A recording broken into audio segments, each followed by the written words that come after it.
ونصلي على رسوله الكريم أما بعد فأعوذ بالله من الشيطان الرجيم بسم الله الرحمن الرحيم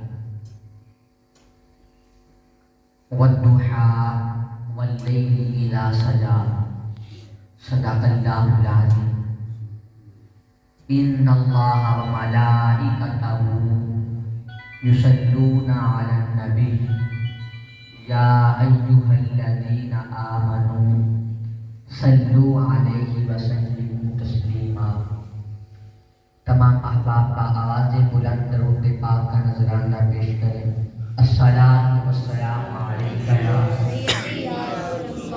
وعلی آلک واصحابک یا سیدی یا حبیب اللہ۔ وہ کمال حسن حضور ہے کہ گمان نقص جہاں نہیں، یہی پھول خار سے دور ہے، یہی شمع ہے کہ گمان نہیں۔ اور کروں تیرے نام پہ جان فدا، نہ بس ایک جان دو جہاں فدا، دو جہاں سے بھی نہیں جی برا، کروں کیا کروڑوں جہاں نہیں۔ وہی لا مکان کے مقیم ہوئے، سر عرش تختہ نشین ہوئے، وہ نبی ہیں جن کے ہیں یہ مقام، وہ خدا ہے جس کا مقام نہیں۔ فصحا ادب کے بڑے بڑے تیرے آگے یوں ہیں دبے رچے، کوئی جانے منہ میں زبان نہیں بلکہ جسم میں جان نہیں۔ اور کروں مدح اہل دول رضا، پڑے اس بلا میں میری بلا، میں گدا اپنے کریم کا، میرا دین پارا عنان ہے۔ حضرات، میرے حضور صورت میں بھی بے مثال، میرے حضور سیرت میں بھی بے مثال۔ ان جیسی نہ صورت کسی کو ملی ہے اور ان جیسی نہ سیرت کسی کے حصے میں آئی ہے۔ تو چونکہ اللہ تعالیٰ نے محبوب جیسا کسی کو بنایا ہی نہیں، ہجرت کی رات حضور جب مکہ مکرمہ سے مدینہ النور جا رہے تھے تو راستے میں بھوک کی شدت کا احساس ہوا۔ ایک دیہاتی عورت کا خیمہ آیا، نام تھا اس کا ام معبد۔ ام معبد کی کٹھیا کے قریب حضور کھڑے ہو گئے اور فرمایا کہ ہمیں بھوک لگی ہے، آپ کے پاس کچھ ہے تو ہمیں پیش کریں۔ اس نے کہا کہ میں عرب خاتون ہوں، مہمانوں کی خدمت کر کے کل بھی ہمیں مسرت ہوتی ہے، لیکن اس وقت اتفاق ایسا ہے کہ میرے پاس آپ کو پیش کرنے کے لیے کچھ بھی نہیں ہے۔ حضور نے فرمایا وہ جو بکری بندھی ہوئی ہے، اگر آپ اجازت دیں تو ہم اس کا دودھ دھو لیں۔ اس نے کہا یہ تو ریوڑ کے ساتھ چل کر جانے کے قابل بھی نہیں ہے، اس کی ہڈیوں میں غدہ بھی نہیں ہے، دودھ کہاں سے آئے گا؟ حضور نے فرمایا اگر آپ اجازت دیں تو ہم اس کا دودھ دھو لیں۔ وہ کہنے لگا، اس نے ہنس کر کہا مجھے کیا اعتراض ہو سکتا ہے، اگر یہ دودھ دیتی ہے تو مجھے کیا اعتراض ہو سکتا ہے۔ سیدنا صدیق اکبر نے بکری کھولی اور حضور کے سامنے کھڑا کیا۔ میرے آقا نے اپنا دستے کرم اس بکری کی پشت پر پھیرا، اس نے اپنی ٹانگیں چوڑی کر لی، اس کی کھیری میں دودھ اتر آیا۔ حضور نے دودھ دھونا شروع کر دیا۔ ام معبد نے جو برتن دیا تھا وہ بھر گیا، کہا اور لاؤ، وہ اور لائی۔ ام معبد کے گھر کے جتنے برتن تھے سب دودھ سے بھر گئے۔ لگتا تھا اللہ کریم نے اس بکری کے تھڑوں کا تعلق حوض کوثر کی نہروں سے جوڑ دیا۔ حضور نے بھی پیا، ام معبد نے بھی پیا، صدیق اکبر نے بھی پیا، اور ام معبد کے ساتھ ایک بچہ تھا اس نے بھی پیا۔ حضور نے دعا دی اور چلے گئے۔ شام کو جب ابو معبد ام معبد کا شوہر بکریوں کا ریوڑ لے کر کے واپس آیا تو اپنی کچی کلی پہ نور برستا دیکھا۔ ایک بار وہ جدھر سے گزرے ہیں نصیب، ہزار بار ادھر سے بہار گزری ہے۔ اگر میں اسے نشر بہادی کا لہجہ دوں تو اس نے حل ہی کر دی۔ ایک بار وہ جدھر سے گزرے ہیں نصیب، ہزار بار ادھر سے بہار گزری ہے۔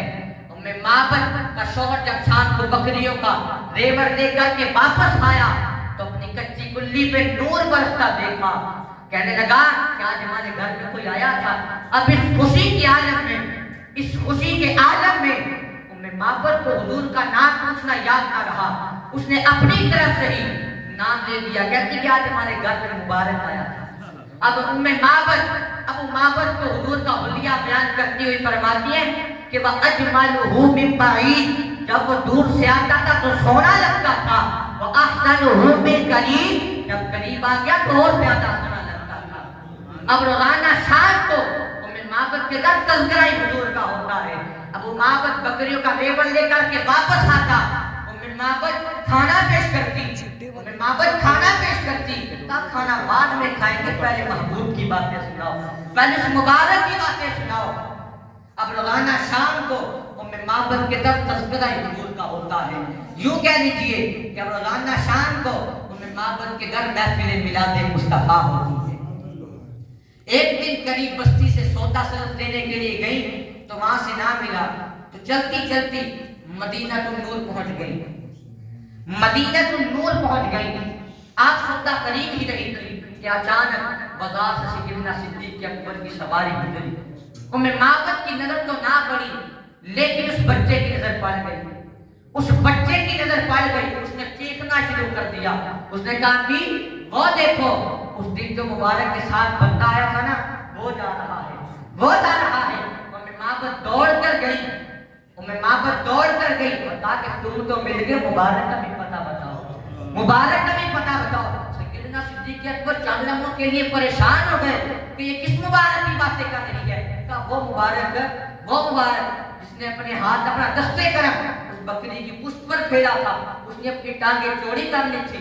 آپ سمجھ گئے کہ یہ وہ بات یہ نصیب عورت ہے۔ کہا چل میں تجھے مبارک کے ڈیرے پر لے چلوں۔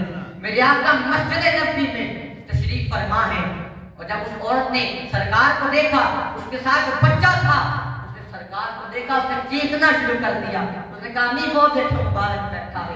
کچھ وقت سرکار کی نسبت میں گزارا، سرکار کی چوکھٹ میں گزارا، واپس گھر آ گئے۔ شام کا ابو معبد کا شوہر بکریوں کا ریبل لے کر کے واپس آیا تو دوبارہ پھر اپنی کچی کنڈی پہ نور برستا دیکھا۔ کہا آج پھر مبارک آیا تھا۔ کہا آج مبارک آیا نہیں تھا، ہم مبارک کو مل آئے ہیں۔ جسے دنیا محمد کہتی ہے اسے ہم مبارک کہتے ہیں۔ کہا جلدی کرو، مجھے بھی مبارک کے ڈیرے پر لے چلو۔ اب ابو معبد کو لے کر سرکار کی بارگاہ میں حاضر ہوئے۔ کچھ وقت گزارا، ایمان کی دولت نصیب ہوئی اور واپس گھر آ گئے۔ اور وہ بکری آمد رماد تک زندہ رہی اور مسلسل دودھ دیتی رہی۔ علماء کہتے ہیں کہ آس پاس کے جو گھر تھے نا، اس بکری کے دودھ کی کھیر بنا کر کھایا کرتے تھے۔ میرے آقا کے حسن کو جب پیر مہر علی شاہ صاحب نے دیکھا تو یوں کہنے لگے مکھ چند بدر شاہ شانی ہے، متھے چمکتی لاڈ نورانی ہے، کالی زلفت آنکھ مستانی ہے، مخمور اکیل مد بنیا، اس صورت نو میں جانا کر کے جانے جہانا تھا، سچ آنکھاں تے رب دی میں شانا تھا، اس شان تو شانہ سب بڑیاں، سبحان اللہ ما اجمل کا ما احسن کا ما اکمل کا، کتے مہر علی کتے تیری سنا، گستاخیاں کتے جالنیاں، وما علینا الا البلاغ المبین۔